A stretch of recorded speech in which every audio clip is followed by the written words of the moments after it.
Welcome to Sense and Sustainability, your podcast channel for sustainable procurement. We hope you like what you hear. Please go to www.iso2400.org for more information, learning resources, tools, and much more. Welcome to Sense and Sustainability. This is part 2 of our podcast with Dane Mclndoe, who talks about how his organisation has started to combine reuse of hardware with social value and how they can provide benefits to the community. You mentioned earlier that some of your early experience in sustainability was around the social agenda. Would you like to talk to us about that? Some of the things that you've done, and again, are there kind of specific things about the social agenda in New Zealand that you've addressed?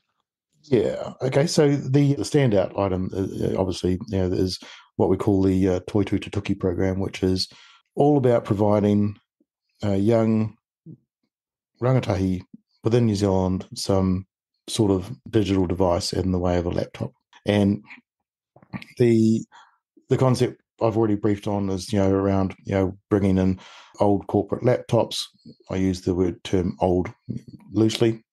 First use laptops coming back in, we refurbish them, we acetize them, we do what needs to be done, we put it through tag and test, so or test and tag, so we can make sure we get electrical compliance, and then send them off to schools, and it's typically low decile schools, and some of these children have never had a laptop before, and the concept of doing it was an idea that came out the back of a commercial RFP that we were responding to for government, actually.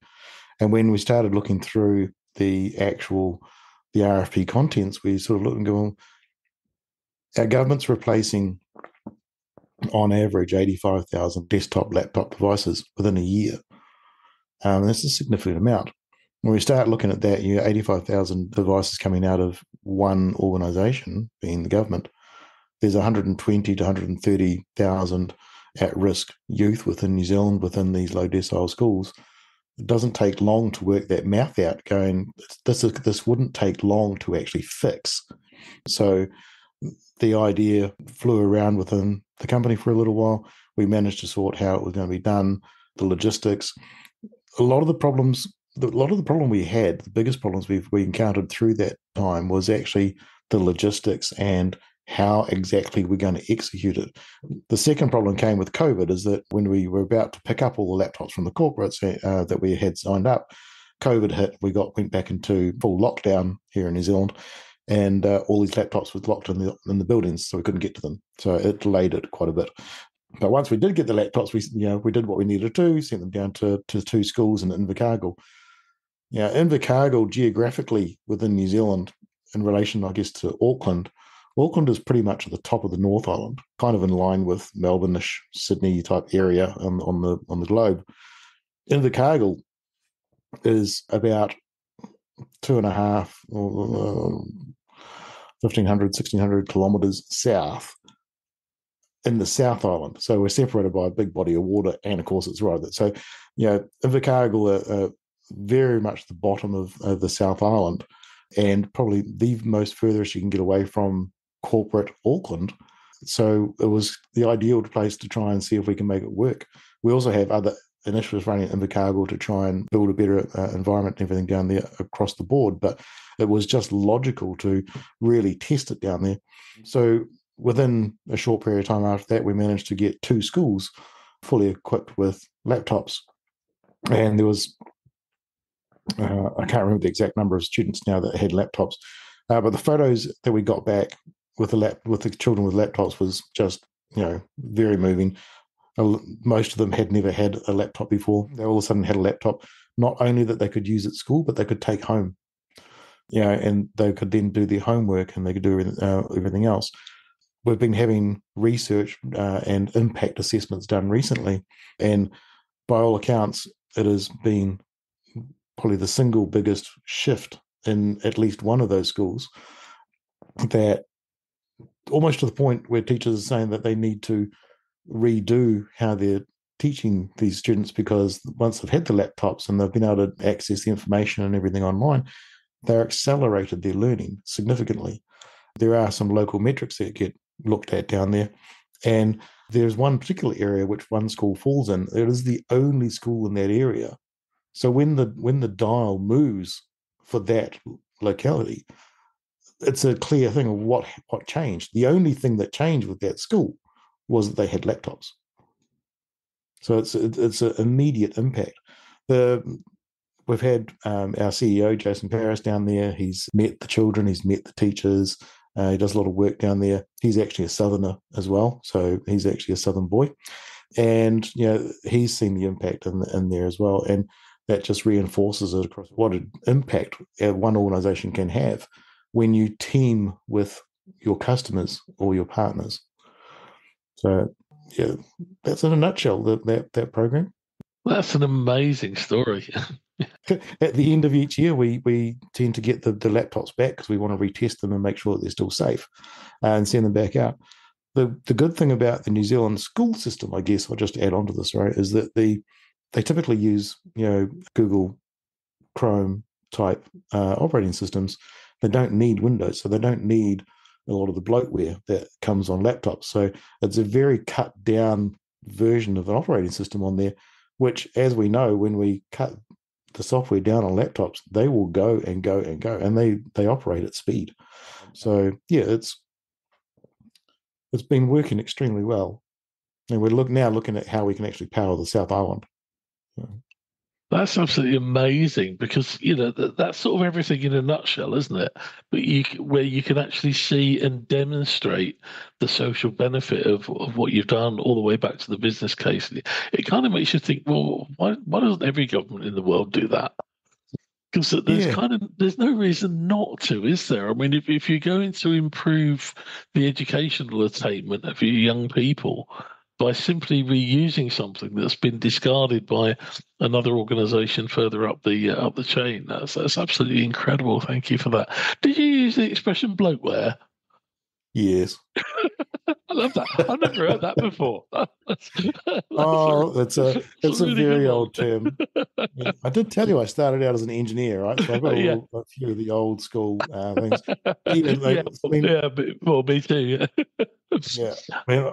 When I started my career, I had a laptop which I think had maybe 500 meg of RAM, and Windows back then could operate on that, but they started enhancing everything. All of a sudden, if you didn't have 100 gig of RAM allocated just for Outlook, your laptop wasn't going to work, right? So, I say bloatware because all of the corporate apps require a significant amount of RAM and a lot of hard drive space, whereas Chrome and a lot of the other smaller operating systems, Linux, that can operate on much less. So yes, I call it bloatware, but it's just an overgrown operating system. Absolutely, yeah. No, that's fantastic. Thank you. I've not been to New Zealand. I've not really worked in New Zealand, but I have worked quite a lot in Australia. And what strikes me when I go to Australia is the whole agenda around Indigenous people. Do you have a similar agenda in New Zealand? That's a hot topic here at the moment.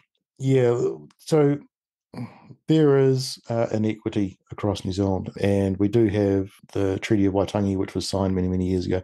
We differ quite a bit from Australia in that Australia didn't really have a treaty. I don't know enough about the Australian history. I know snippets of it, but I certainly know New Zealand history of what I was taught in school. But the treaty was signed Maori way back, but and for a large degree of it, it was ignored, and it's progressed over the years, and there's been a significant shift in that in the last 20 years here, and thanks to the government helping through the time and saying that we've got to focus on the treaty, we need to respect the treaty, we need to look at it in the spirit that it was signed, but there's a lot of damage to unpick, where there are areas of New Zealand that have been completely neglected, and that's kind of where I want to focus. I grew up as a young boy in Rotorua in New Zealand. Rotorua is just at the time a reasonably small town, not quite a city, but Rotorua even still today has a very clear divide of super wealthy and everyone else. The everyone else when I was growing up there was quite a long way down on the wealthy scale, right? Heading down towards the bottom end of it, actually. So even when we turned up to schools to play rugby, depending on which school it was, is whether we actually got to wear shoes, rugby shoes, or whether they had to wear bare feet because the school or the children maybe couldn't afford shoes, right? So it seems an odd thing these days to think about that you couldn't afford rugby shoes, but it was an actual decision when we got to the school as to whether we wore shoes or no shoes. So, but it's very much split. There are a hot topic around at the moment and wanting to reverse a lot of things. Government departments have put Maori name first before the English name. We've been changing signs across the country, which has been fantastic, but reverting back at the moment actually with the current government. I'm not quite sure what that agenda is, but I don't really think I should probably speak on that. No, we won't get into politics. Yeah, no, we're talking about sustainable procurement. We'll keep off politics. Final question for me, unless there's anything that you want to add. We, in ISO2400.org, what we're trying to do is build the body of knowledge about sustainable procurement around the world. That's our mission. What advice would you have for somebody in the world that wanted to procure more sustainably and maybe doesn't know where to start? Understand why you want to do it. The easy answer is, because it's good for the environment. No, wrong answer. What is the reason you want to do it? I mean, anyone can just say, it's good for the world, right? But what is the reason? What is the why? And once you understand what your why is, then you can start looking at how. And the why for me was easy. It was social. I wanted to make an impact and make better lives for New Zealanders. The side effect of that is I make a better environment for New Zealanders. So, once you understand your why, that's probably the top of the items. The other pieces that I would be looking at is your customers. Understand your customers and what they need to consume versus what they want to consume. From a supplier perspective, there's another view which I've pretty much it's been a big focus for me for a number of years, is truly partnering with suppliers as opposed to treating them like suppliers. I tend to generally not refer to any of them as suppliers. They are partners, but the idea of actually creating a true partnership is making them understand not just what we as an organization need to do, but what my customers are demanding, and then starting to put them on the hook. So it's probably I think, was that three top items, I think. But yeah, it's understand the why, define how, and then work with your partners, make them partners, make them deliver what you need to deliver together. That's fantastic. Thank you. I love that. I love the understand why. I was, when I was on the ISO 2400 committee for 4 years to develop the standard, I used to bang on every meeting about the why, but actually a lot of my counterparts on the committee were saying, well, we need to make the case in the standard. We need to tell people why they should do it. And I was always, no, we need to ask them why, because every organization will have a different reason. And that eventually that why model ended up in the standard. That I fought hard to keep that, because it's really important, as you say. It's the why is in the context of the business or the public organization or whoever you work for. That's really, really important to get that out there. And then I always say your why will drive your what. So as you say, if your why is about making life better for New Zealanders, then your what ends up with the sort of projects that you described around, refurbished laptops for children in schools. And that's, but if your why is something different, if your why is about risk and reputation risk, then you might look at, ethical issues procuring in the developing world or whatever it might be. So, really, really important that for me, sustainability is a thing in context. And the context starts with the why. So fantastic. Thank you very much for that. Okay, so I guess we'd better wrap. We talked for quite a long time about quite a lot of stuff, so which is amazing, and hopefully our audience will find some of your ideas and some of the things that you've done inspirational, and we can help people to go on their journeys. So thank you very much for joining me. It's been a pleasure and an inspiration, and I look forward to speaking to you again. Thank you. It's been fantastic. Thank you very much. Thank you for listening to our podcast on Sense and Sustainability. Please listen out for more episodes. For more information, learning resources, tools, and much more content on sustainable procurement, go to www.iso2400.org.